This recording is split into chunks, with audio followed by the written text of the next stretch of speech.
ilmiah ya, seorang public figure dan juga seorang communication coach pernah mengatakan bahwa jika Anda ingin sukses di bidang apapun, maka Anda harus pintar ilmu komunikasi. Komunikasi adalah keterampilan yang sangat penting yang harus dimiliki oleh semua profesi, termasuk sebagai seorang guru maupun dosen, karena suksesnya proses belajar dan mengajar akan ditentukan oleh komunikasi yang baik antara seorang guru dengan muridnya.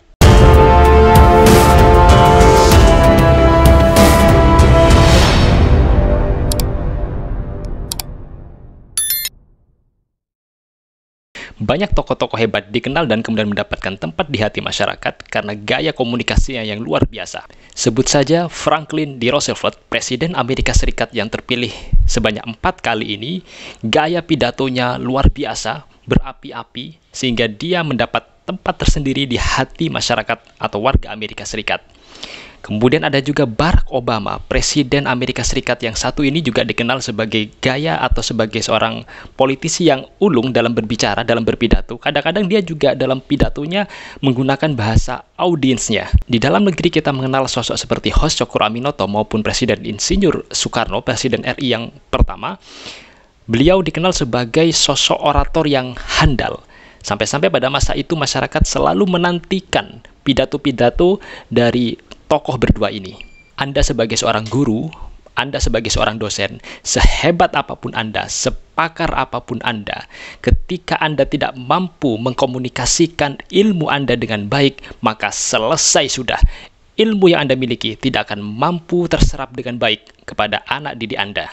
Berikut beberapa tips berkomunikasi yang baik saat Anda mengajar.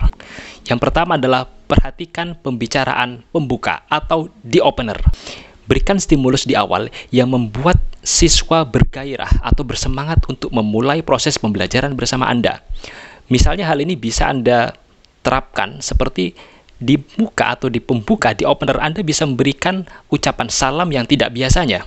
Atau langsung kemudian Anda berikan ice breaking selama 3 menit di awal. Ini adalah suatu kebiasaan-kebiasaan yang tidak biasanya, artinya suatu pola-pola yang tidak biasanya yang bisa Anda terapkan untuk membangkitkan gairah, membangkitkan semangat belajar dari siswa Anda. Atau Anda juga bisa menggunakan bahasa-bahasa gaul yang sering siswa Anda gunakan dalam kesehariannya. Anda bisa itu persiapkan dari rumah sebelum Anda mulai pembelajaran keesokan harinya. Ketika Anda menggunakan ini dengan baik, ketika Anda mampu membuka pembicaraan pembuka yang sangat fantastis, di opener Anda sangat mengagumkan, maka yakinlah murid Anda akan bersiap dan bersemangat mengikuti pembelajaran Anda sampai selesai. Yang kedua yaitu bicara dengan bahasa yang mudah dipahami atau bicaralah dengan bahasa audiens Anda.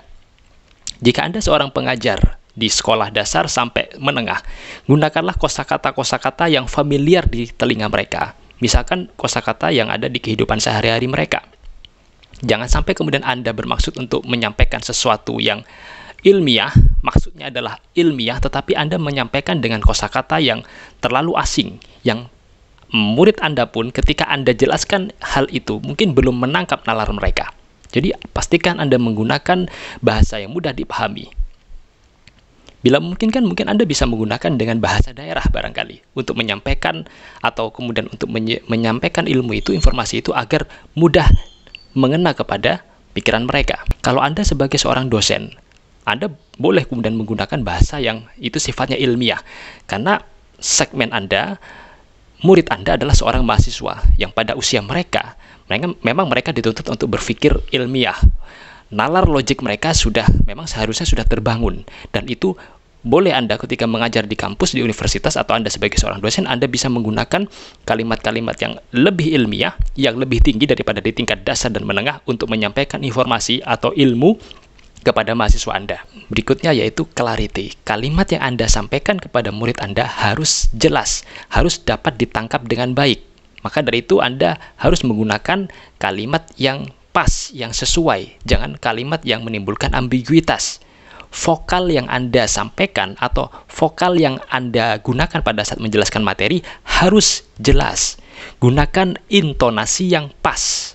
Bila perlu, pada saat Anda mengajar materi tertentu, Anda menggunakan gestur tertentu untuk memberikan penekanan-penekanan agar materi Anda tersampaikan dengan baik kepada siswa Anda. Dan gestur ini pun juga harus jelas, harus sesuai dengan materi yang sedang Anda sampaikan. Yang berikutnya yaitu empati. Cara berempati yang terbaik bagi seorang guru atau dosen adalah dengan kemampuan dia untuk mendengarkan apa yang disampaikan oleh murid Anda. Dengarkan apa yang mereka sampaikan. Seperti apapun pendapat mereka, hargai, biarkan mereka berpendapat. Benar atau salah, itu urusan nanti. Tapi biarkan mereka berpendapat. Latih pemikiran mereka, latih kekritisan mereka dengan cara Anda membiarkan mereka berpendapat terhadap materi yang Anda sampaikan. Kalau benar apa yang dia sampaikan, Anda perlu memberikan apresiasi pada murid Anda. Tetapi kalaupun salah, Anda tidak perlu menjustifikasi atau menghakimi dia. Tapi kalau mereka salah berpendapat, Anda luruskan. Itulah kewajiban Anda sebagai seorang pendidik, seorang guru, untuk meluruskan apabila ada yang salah dari murid Anda. Maka jadilah, mulai saat ini, jadilah Anda sebagai seorang pendengar yang baik.